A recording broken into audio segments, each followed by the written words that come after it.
Good morning friend. Okay, હવે આગળના એપિસોડની શરૂઆત કરીએ. આજના એપિસોડમાં દાખલા ઉપર જ ફોકસ છે. મેં પહેલાં જ કહ્યું હતું કે હવે જે ચેપ્ટરમાં પાછળ ટોપિક ચાલશે બધા દાખલા જ આવશે. ઓકે બેટા, તો હવે મોલ સંકલ્પના જે છે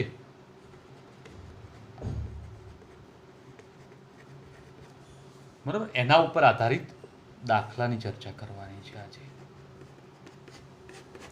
હવે દાખલાના ટોપિકમાં આગળ વધીએ અને આગળની ચર્ચા કરીએ એના પહેલાં કાલે જે વાત કરી હતી એ મોલની સંકલ્પનાનો જે સંબંધ હતો એ સંબંધ એકવાર રિપીટ કરી દઉં. બરોબર ધ્યાન આપજો બેટા. કોઈ પણ પદાર્થ જો તમે 1 મોલ લીધેલો હોય તેનું વજન કેટલું થાય બોલો? આણ્વીય દળ જેટલું. ઓકે, તો વજન હંમેશા આણ્વીય દળ જેટલું થાય. બરાબર. અને કોઈ પણ પદાર્થ 1 મોલ લીધો હોય તેનું વજન આણ્વીય દળ જેટલું થાય તેમાં અણુઓની સંખ્યા હંમેશા 6.022 ગુણ્યા 10⁻23 અણુઓ થાય. આ જ વાત આણ્વીય દળની જગ્યાએ પરમાણ્વીય દળ લઈએ તો અણુઓની જગ્યાએ પરમાણુની સંખ્યા થઈ જાય. ઓકે બેટા, તો અહીંયા આગળ તમે આ વાત ક્લિયર કરી શકો છો. આ જ બાબતને ધ્યાનમાં લઈ અને હવે દાખલાની વાત કરીએ. ઓકે, તો હું રકમ ક્લિયર કરતો જાઉં અને દાખલા ગણાવતો જાઉં, પછી કેટલાક દાખલા હોમવર્કમાં તમને આપીશ. ઓકે બેટા, હવે જે ચર્ચા છે એ સમજીએ અને ક્લિયર કરીએ. ધારો કે 2.25 મોલ ગ્લુકોઝના અણુઓ અને વજન મેળવો.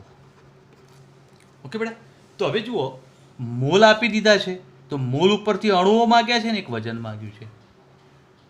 તો જો 1 મોલ હોય તો કોઈ પ્રશ્ન જ નથી કે અણુઓની સંખ્યા આટલી હોય અને વજન આણ્વીય દળ જેટલું હોય. હવે કોઈ પણ વખતે વજનની વાત આવે એટલે તમને જે પદાર્થ કયો છે એનું આણ્વીય દળ કમ્પલસરી ગણવું પડે. હવે આણ્વીય દળની ગણતરી તમારે દર્શાવવાની જરૂર નથી, તમે રફ કામમાં ગણી શકો છો. એટલે જ મેં તમને કહ્યું કે આણ્વીય દળ આપણે છેલ્લો કોયડો ગણ્યો આણ્વીય દળનો યાદ હોય તો તેમાં મેં સીધું મૂલ્ય લખી દીધું હતું. આખી બધી ગણતરી દર્શાવી ન હતી. બરાબર. હવે ગ્લુકોઝ ખાલી મેં લખ્યું છે, સૂત્ર તમારે ક્લિયર હશે. બોલો શું થશે? ગ્લુકોઝનું સૂત્ર આગળ આવી ગયું તો C6H12O6. ઓકે બેટા, તો ગ્લુકોઝનું સૂત્ર આવું થાય. આ યાદ રાખવાનું, 12મામાં પણ જરૂર પડશે. આપણે એને યાદ કરીશું ફરતી 12મામાં. ઓકે બેટા, હવે આપણા પોઈન્ટ ઉપર આવી જઈએ. તો પહેલું જે પદ મૂકાશે ને ઉપરનું પદ, હવે પદ જ મૂકવાના, 83 જ મૂકવાની છે. આટલાય આટલા તો આટલાય કેટલા. ઓકે, જેના પદ મૂકતા આવડી ગયા એના બધા દાખલા આવડી ગયા. પહેલું પદ હંમેશા જે રકમ લખીને અથવા જે પદ આપણે ક્લિયર કર્યું છે ને પહેલું પદ હંમેશા અહીંથી જ મૂકવાનું. ચલો આપણે પહેલાં મોલ ઉપરથી મોલ આપી દીધા છે તો મોલ ઉપરથી અણુઓ ગણી કાઢીએ. જે બેનો સંબંધ મેળવો તો ત્રીજો સંબંધ નહીં જોવાનો. શું બોલે ખબર પડી? મોલ ઉપરથી અણુઓ કરે તો હાલ વજન નહીં જોવાનું, વજનવાળી વાત હાલ નહીં કરવાની. તો આપણે મોલ અને અણુઓની જ વાત કરીશું, એનું પદ મૂકીએ. તો પહેલાં ઓરિજિનલ પદ મૂકવો બેટા. 1 મોલ બરાબર 6.022 ગુણ્યા 10⁻23 અણુઓ. ચલો આ લખ્યું, ક્લિયર બેટા? તો ખરેખર કેટલા મોલ છે? તો આ પહેલું પદ શેના ઉપરથી મૂક્યું? આના ઉપરથી. તો 2.25 મોલ બરાબર કેટલા અણુઓ? કમ્પ્લીટ છે. તો હવે જુઓ, 2.25 ગુણ્યા 6.022 ગુણ્યા 10⁻23. ક્લિયર? તો હવે 2.25 ગુણ્યા 6.022 એનો ગુણાકાર કરી દો. ઓકે, તો અહીંયા આગળ શું થશે બેટા? તો 2.25 ગુણ્યા 6.022. બોલો, કેલ્ક્યુલેટરમાં ગુણાકાર કર્યો, કેટલો જવાબ આવ્યો? 13.5495 એટલો જવાબ આવ્યો ગુણ્યા 10⁻23. હવે આ વાત વૈજ્ઞાનિક પદ્ધતિમાં ફેરવી દઈએ. 1 પોઈન્ટ ડાબી બાજુ ખસી જઈએ તો 1.35 ગુણ્યા 10ની, ચલો પોઈન્ટ ડાબી બાજુ ખસ્યા તો ઘાત વધે. ઓકે સરસ, 10⁻24. તો અહીંયા આગળ આટલા અણુઓ થયા. ચલો એક જવાબ મળી ગયો એના અણુઓની સંખ્યા. બીજો જવાબ આવે વજન. વજન શોધવો તો આણ્વીય દળ મેળવવું પડે. ઓકે, તો હવે એનું આણ્વીય દળ કેટલું? તો આણ્વીય દળ તમે ગણતરી કરી દેજો બેટા, 180 થશે. કેટલું થશે? 180. બરાબર. તો 180 તો અહીંયા આગળ ગ્રામ પ્રતિ મોલ. બરાબર. તો આ એક એનો એકમ છે, એકમ યાદ રાખજો. હવે ધ્યાન આપો બેટા, કોઈ પણ એક મોલ પદાર્થ લે તેનું વજન કેટલું હોય? આણ્વીય દળ જેટલું હોય. તો હવે આપણે વજનની વાત કરવી છે. તો હવે વજનની વાત કરવી હોય તો અણુઓના સંખ્યા જે છે પોઈન્ટ ધ્યાનમાં ન લો. અણુઓની સંખ્યાનો પોઈન્ટ ધ્યાનમાં ન લઈએ તો હવે પદ મૂકવું જોજો. બરાબર. 1 મોલ બરાબર 180 ગ્રામ ગ્લુકોઝ. બોલો બેટા, મેં આ પદ મૂક્યું એમાં કોઈને કન્ફ્યુઝન? 1 મોલ બરાબર 180 ગ્રામ ગ્લુકોઝ થાય. બરાબર. તો જો 1 મોલ બરાબર આટલા ગ્રામ ગ્લુકોઝ તો 2.25 મોલ બરાબર કેટલા ગ્રામ ગ્લુકોઝ? તો 2.25 ગુણ્યા 180. તો શું ક્લિયર કરીશું બેટા? તો 2.25 ગુણ્યા 180 કરી દો તો જવાબ કેટલો આવશે? 405 ગ્રામ ગ્લુકોઝ થાય. હવે આ જે વજન આવે ને બેટા, એને વૈજ્ઞાનિક પદ્ધતિમાં ફેરવવાની જરૂર નથી, ચાલશે. આમ નામ જવાબ રાખજો. ઓકે, તો બોલો, આ જે મેં દાખલો ગણ્યો એમાં કોઈને કોઈ કન્ફ્યુઝન, મુશ્કેલી, ના ખબર પડી હોય એવું? બધાને ખબર પડી જશે. તો આવા જે દાખલાની ગણતરી કરી આપણે, એની અંદર શું કર્યું આપણે? મોલ ઉપરથી અણુઓની સંખ્યાનું વજન 2 શોધ્યા. બીજો કોઈ દાખલો ગણો, એનું રકમ લખું. ધ્યાન આપજો, આની અંદરથી હવે તો હજારો દાખલા બને. બરાબર. ને કોઈ પણ દાખલો બને આપણે એની ગણતરી કેવી રીતે કરવી આ ધ્યાન રાખવા. બરાબર. ચલો હવે હું જે ગણતરી ક્લિયર કરાવું એની અંદર થોડી વાત સમજજો અને ક્લિયર કરજો. ધ્યાન આપજો બેટા. બીજો લઈ લઈએ કે દાખલા તરીકે 45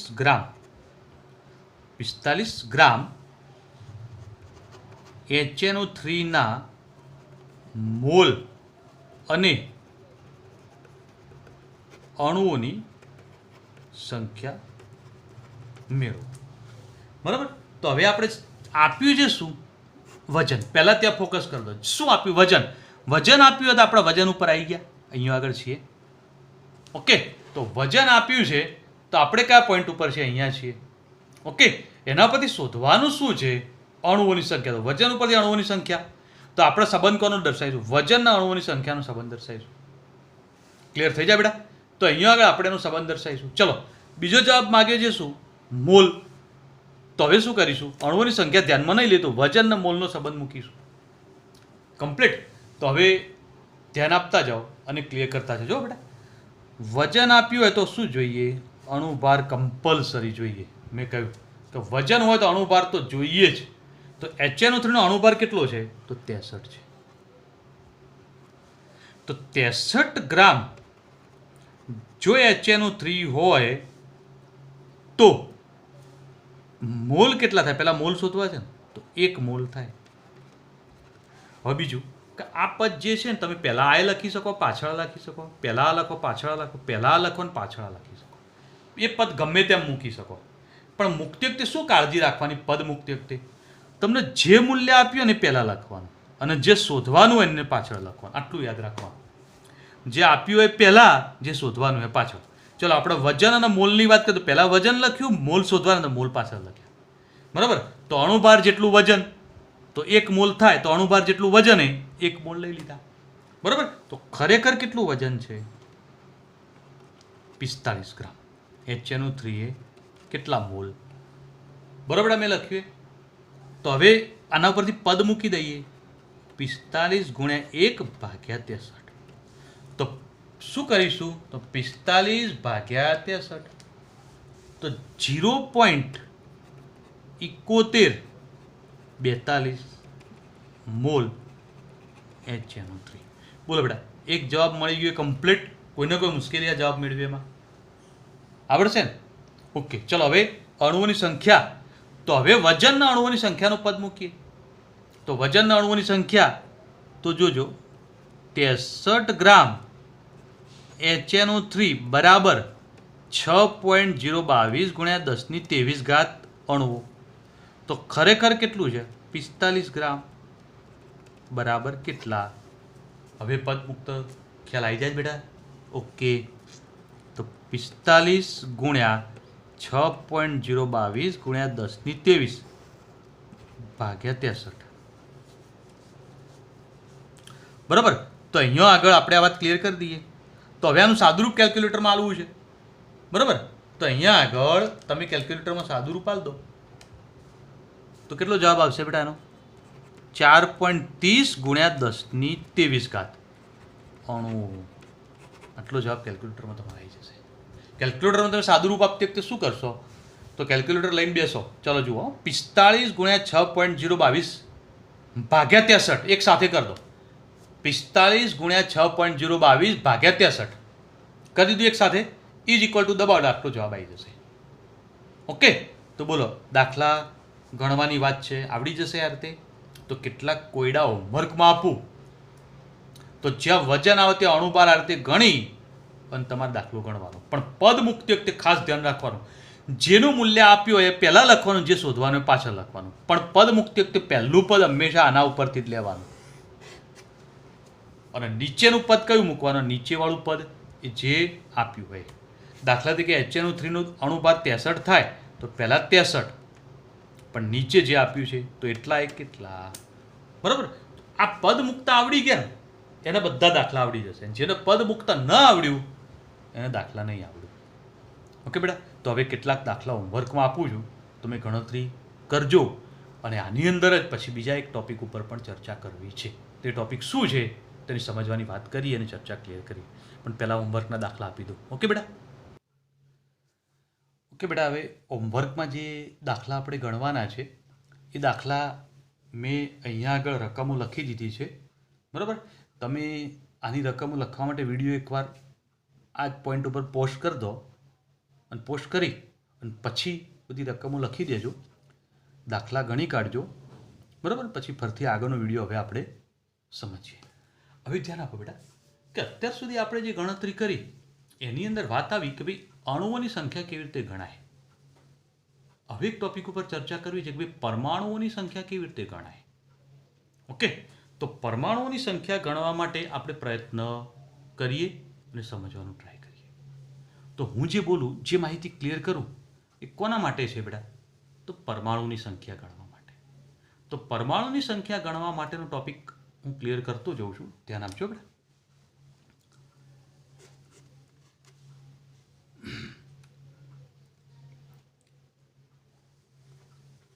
$35.5 ગ્રામ ઇથેનોલ. ઇથેનોલ એટલે C2H5OH. આ ઇથેનોલ છે. બરાબર. ઇથેનોલમાં કાર્બન, હાઇડ્રોજન અને ઓક્સિજન પરમાણુઓની સંખ્યા મેળવો. તો 35.5 ગ્રામ ઇથેનોલ હોય તેમાં કાર્બન, હાઇડ્રોજન, ઓક્સિજનના પરમાણુની સંખ્યા મેળવો. આપણે પરમાણુની સંખ્યા મેળવવી છે. હવે કોઈ પણ દાખલામાં પરમાણુઓની સંખ્યા જો તમારે મેળવવી હોય ને, પરમાણુઓની સંખ્યા, તો સૌથી પહેલાં અણુઓની સંખ્યા મેળવી દેવાની. આટલું મગજમાં રાખો છો. શું ક્લિયર કરશું? પરમાણુની સંખ્યા મેળવે તો પહેલું જ શું મેળવી લેવાનું? અણુઓની સંખ્યા મેળવી લેવાની. હવે વજન આપ્યું છે અને વજન આપ્યું હોય તો એના ઉપરથી અણુઓની સંખ્યા મેળવવી છે. તો પહેલાં તો વજન આપ્યું છે એટલે શું કરવું પડશે? તો આણ્વીય દળ ગણવો પડશે. તો અહીંયા આગળ આપણે શું ક્લિયર કરીશું બેટા? તો ભાઈ ઇથેનોલનો આણ્વીય દળ કેટલો થશે? તો ઇથેનોલનો આણ્વીય દળ પહેલાં ગણી કાઢો, કારણ કે વજનની વાત આવે છે તો અણુભાર ગણવો જ પડે. તો ઇથેનોલનો આણ્વીય દળ કેટલો થયો બેટા? બોલો. 46 થશે. તો 46 ગ્રામ પ્રતિ મોલ. ઓકે. તો આણ્વીય દળ આપણને ઇથેનોલનો મળી ગયો. તો હવે આપણે પેલું સૂત્ર આગળનું વિચારો કે પરમાણુની સંખ્યા ગણી હોય તો મેં કહ્યું કે અણુઓ પહેલાં ગણી કાઢવા પડે. તો વજનના અણુઓ બેનો સંબંધ ક્લિયર કરો. મોલવાળું નહીં જોવાનું. એ વાત તો યાદ જ રાખવાની. તો વજન આપેલું તો પહેલાં વજન, પણ કેટલું? અણુભાર જેટલું. 46 ગ્રામ ઇથેનોલ બરાબર અણુઓ ગણવા છે પહેલાં. તો તો 6.022 ગુણ્યા 10⁻23 અણુઓ. ચલો આટલું ક્લિયર. તો હવે એકચ્યુઅલીમાં 46 ગ્રામે આટલું વધે, એકચ્યુઅલ વજન આટલું છે, તો પદ મૂકીશું 35.5 ગ્રામ. ઇથેનોલમાં કેટલા અણુઓ હોય? બરાબર. તો હવે પદ મૂકીએ 35.5 ગુણ્યા 6.022 ગુણ્યા 10⁻23 ભાગ્યા 46. બોલો આ લખ્યુંમાં કોઈ મુશ્કેલી બેટા? તો હવે 35.5 ગુણ્યા 6.022 ભાગ્યા 46 તો શું થશે? 4.64 ગુણ્યા 10⁻23. આટલા અણુઓ મળ્યા. બોલો આટલું જવાબ મળી ગયો બેટા? આ તો રીત આપણા માટે રિપીટ છે, આગળ જોઈ ગયા. ઓકે. હવે વાત મેન છે પરમાણુની સંખ્યા. તો પહેલી આપણે ગણતરી કરીએ કાર્બન પરમાણુ. તો સી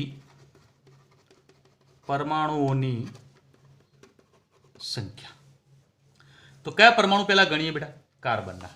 તો કાર્બનના પરમાણુ ગણીએ તો મને કહો કે આ જે મેં સૂત્ર લખ્યું આવ્યું એમાં આખા સૂત્રમાં બધા ટોટલ થઈ કાર્બનના પરમાણુ કેટલા દેખાય તમને? 2 દેખાય છે. તો જો આખા એક જ અણુમાં 2 કાર્બન પરમાણુ હોય તો દાખલે કે આવા 100 અણુ હોય તો ધારો કે આવા 100 અણુ હોય તો કાર્બનના કેટલા પરમાણુ હોય? 200 હોય ને. તો આવા 1000 અણુ હોય તો કાર્બનના 2000 પરમાણુ હોય ને. તો એનો મતલબ કે એકમાં 2 કાર્બન, 100માં 200, 1000માં 2000, તો આટલામાં કેટલા? તો મતલબ જે હતા એને 2 વડે ગુણી દીધા હતા ને આપણે. તો આટલા અણુને 2 વડે ગુણી દીધા. ટૂંકમાં તમારા અણુઓની સંખ્યા જે મળે એને એમાં રહેલા પરમાણુની સંખ્યા વડે ગુણી દો. તો 2 ગુણ્યા કેટલા થશે? 4.64 ગુણ્યા 10⁻23. તો મતલબ એને 2 વડે તમે ગુણી દો. તો અહીંયા આગળ 9.2948 ગુણ્યા 10⁻23 શું આવશે? સી પરમાણુ. તો કાર્બનના પરમાણુ સંખ્યા મેળવવાની વાત કરીએ, એમાં કોઈ પ્રોબ્લેમ બેટા? તો બોલો આ વાત કરીએ, બધાને ખબર પડે છે? ચલો બીજા આપણે બધા પરમાણુ માંગ્યા છે અને બધા પરમાણુ માંગ્યા તેની અંદર હાઇડ્રોજન પણ છે. તો બીજો ગણીએ H પરમાણુઓ. આગળ વાત કરીએ એમ સૂત્રમાં કુલ હાઇડ્રોજન કેટલા દેખાય છે? 5 ને 1 6. તો શું કરીશું? 6 ગુણ્યા 4.64 ગુણ્યા 10⁻23. તો હવે 6 વડે ગુણી દઈએ તો 4.64 ગુણ્યા 6 કરો તો મતલબ શું થશે? 27.88 બરાબર ગુણ્યા 10⁻23.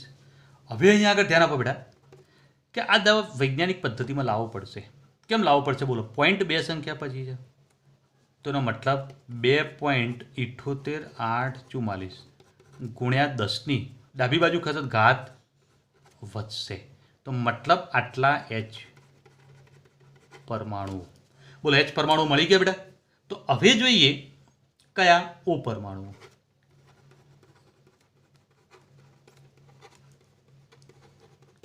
હવે આખા સૂત્રમાં ઓક્સિજન કેટલા દેખાય છે? એક જ. તો સીધી વાત છે 1 ગુણ્યા 4.64 ગુણ્યા 10⁻23. તો મતલબ 4.64 ગુણ્યા 10⁻23 O પરમાણુ. તો બોલો ગણતરી કરીએ, એમાં કોઈ પ્રોબ્લેમ બેટા? આવડશે? તો આવા પરમાણુની સંખ્યા ગણવી હોય તો ગણી શકો ને. તો હોમવર્કમાં એનો પણ દાખલો આપો. ઓકે. તમારે ટૂંકમાં કોઈ પણ વજન આપ્યું એની જગ્યાએ મોલ આપ્યા હોય તો બેટા આ 35.5 વજન આપ્યું એની જગ્યાએ મોલ આપ્યા હોય તો મોલથી સૂત્ર મૂકી દેવાનું. 1 મોલ બરાબર 6.0 ગુણ્યા 10⁻23. તો આપેલા મોલે કેટલા? તમારે ટૂંકમાં પહેલા અણુઓની સંખ્યા ગણી કાઢવાની. અણુઓ મળી જાય પછી જે પરમાણુની સંખ્યા સૂત્રમાં હોય એ પ્રમાણે ગુણી દેવાના તો કુલ પરમાણુ મળી જાય. આવડી જશે? ઓકે. તો હવે હોમવર્કમાં કોયડો આપું છું, ક્લિયર કરજો, ધ્યાન આપજો બેટા. 2 જ કોયડા આપીશ. ઓકે. તો પહેલો કોયડો જે છે એ ક્લિયર કરાવું. દાખલા તરીકે 5.48 મોલ C12H22O11 મતલબ ખાંડ છે, સુક્રોઝ છે. બરાબર. 5.48 મોલ ખાંડમાં પરમાણુઓની સંખ્યા મેળવો. ચલો, એક કોયડો ક્લિયર. બીજો કોયડો ક્લિયર કરીએ. 10.68 ગ્રામ, જો આમાં ગ્રામ આપ્યું છો, આટલા ગ્રામ તમે પદાર્થ લઈ લો Na3PO4 માં પરમાણુઓની સંખ્યા મેળવો. ચલો, આ બે કોયડા હોમવર્કમાં ક્લિયર કરવાનો. આ મેં ગણ્યું એવી રીતે જ ગણવાનો. ઓકે. હવે મોલ માટે એક સૂત્ર અહીંયા લખું છું, જેને 12મામાં પણ આપણે ઘણી બધી વખત યાદ કરીશું. તો સૂત્ર શું છે? ધ્યાન આપજો બેટા. મોલ બરાબર વજન ભાગ્યા આણ્વીય દળ. તો આ સૂત્ર ખૂબ જ ઇમ્પોર્ટન્ટ છે. બરાબર? મોલ બરાબર વજન ભાગ્યા આણ્વીય દળ. ગમે ત્યારે પણ સૂત્ર યાદ કરાવીએ, મોલનું સૂત્ર બોલો તો આ સૂત્ર ઊંઘમાંથી ઉઠાડીને પૂછીએ ને તોય બોલ દેવાનું. ઓકે બેટા? મોલ બરાબર વજન ભાગ્યા આણ્વીય દળ. ક્લિયર? તો સૂત્ર તૈયાર જ હોવું જોઈએ. તો બોલો, મોલ સંકલ્પના અને મોલર દળવાળી વાત કરી. બહુ ઇન્ટરેસ્ટિંગ ટોપિક હતો. મજા આવી ગઈ? ઓકે. તો આવા દાખલા, હજારો દાખલા બને. બરાબર? તો ઘણા બધા દાખલા આવા બની શકે છે. હજુ પણ જેમ આગળ ક્લિયર કરતા જઈશું એમ આવા ઘણા બધા વિશિષ્ટ પ્રકારના દાખલાઓ આવતા જ હશે. જે પણ દાખલાના ટોપિક ગણતા જઈએ, તમારે રિપીટ કરતા જવાનું અને ક્લિયર કરતા જવાનું. ઓકે બેટા? અને બીજા પણ કેટલાક એક્સ્ટ્રા દાખલા તમને ગણવા માટે પાછળ આપીશું અને પાછળ આપણે પ્રેક્ટિસ કરીશું. ઓકે. તો હવે એક નવા ટોપિક ઉપર ફોકસ કરવો છે અને જેમાં વાત આવે છે ચર્ચા આપણે સમજીએ અને ક્લિયર કરીએ. હવે બેટા એક નવા ટોપિક ઉપર ચર્ચા કરીશું, બંધારણીય ટકાવારી.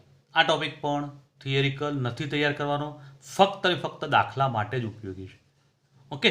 તો હવે આ ટોપિક માટે સમજવાનો પ્રયત્ન કરીએ. અત્યાર સુધીમાં આપણે કોઈ સ્પીસીસ એટલે ઘટક માટે જે ચર્ચા કરી એમાં દળની વાત કરી ગયા. બરાબર? કે ભાઈ તમને મોલ આપ્યા હોય તો દળ કઈ રીતે મળે, અણુઓની સંખ્યાની ચર્ચા કરી ગયા. અને આ બધી ચર્ચા જે છે એ આપણે સમજી ગયા.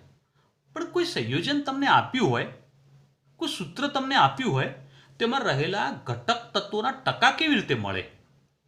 તો હવે જે વાત કરવી છે એ ઘટક તત્વોના ટકા માટે વાત કરીશું.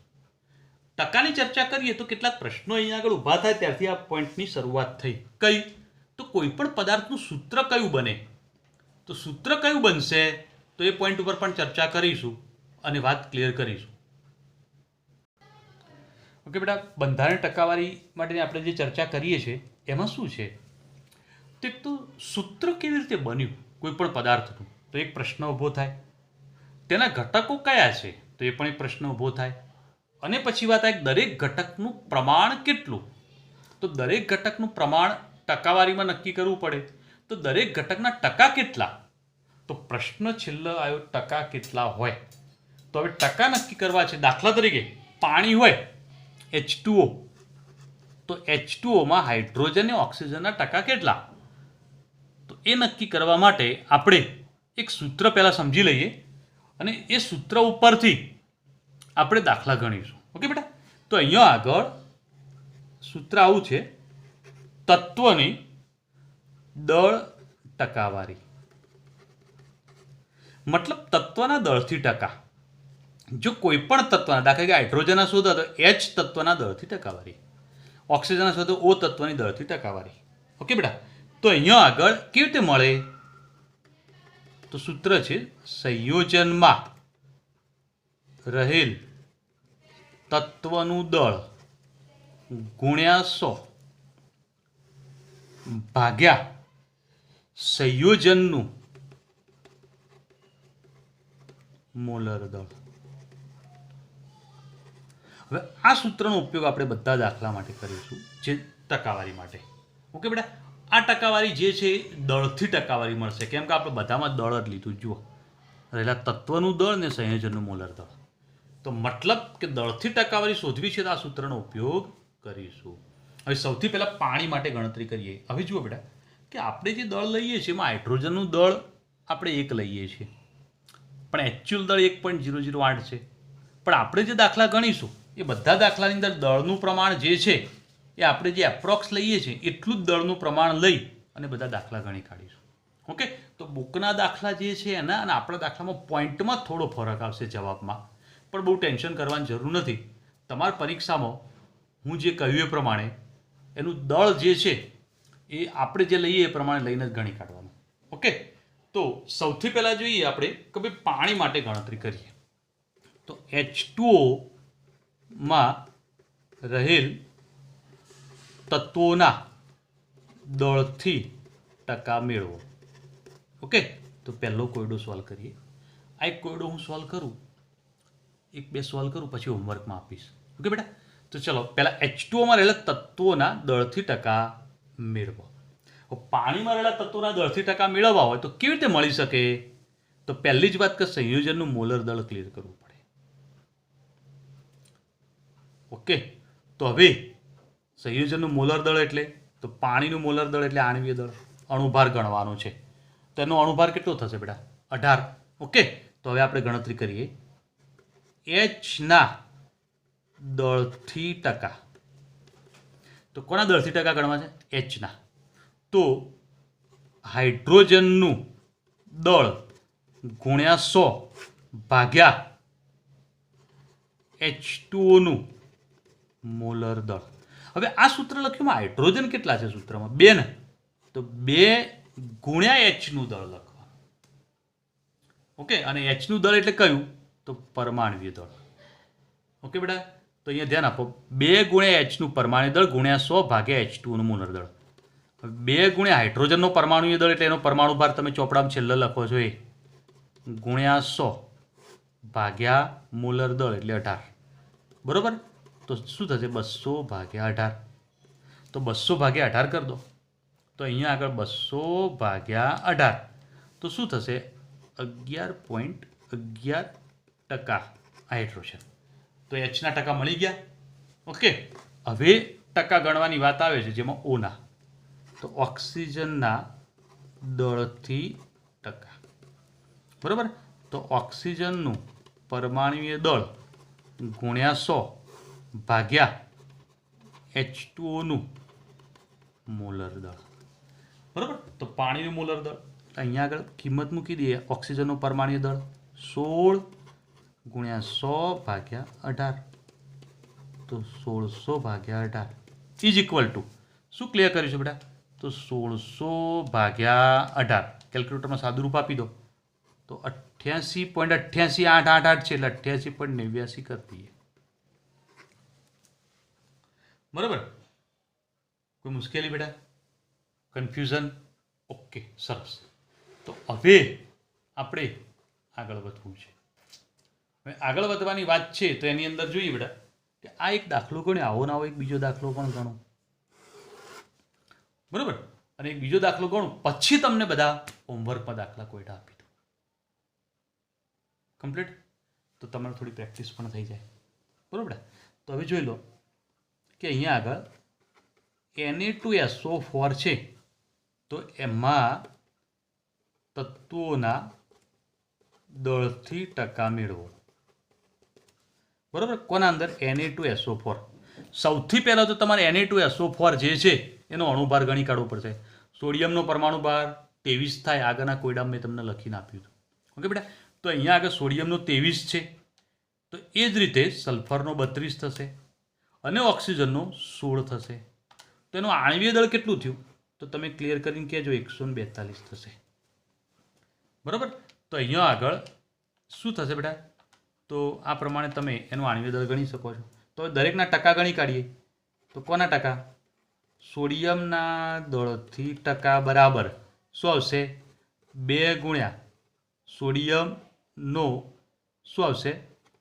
પરમાણુય દળ ગુણ્યા 100 ભાગ્યા Na2SO4 નું મોલર દળ. ચલો આમ આગળ ગણી કાઢું છું. 2 ગુણ્યા 23 ગુણ્યા 100 ભાગ્યા 142. બરાબર, તો અહીંયા આગળ શું થશે બેટા? તો આ બધાનું સાદું રૂપ આપી દો તો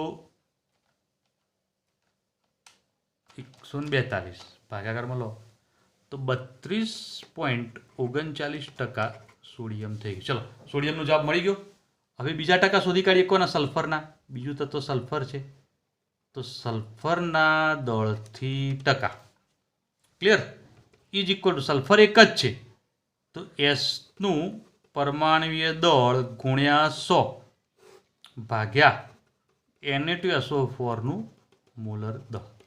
ઓકે, સલ્ફરનો પરમાણુ ભાર 32 ગુણ્યા 100 ભાગ્યા 142. તો હવે આનું સાદુરૂપ આપી દો તો શું થશે બેટા? તો અહીંયા આગળ 22.53% થશે એના. ક્લિયર? તો સલ્ફર થઈ ગયું.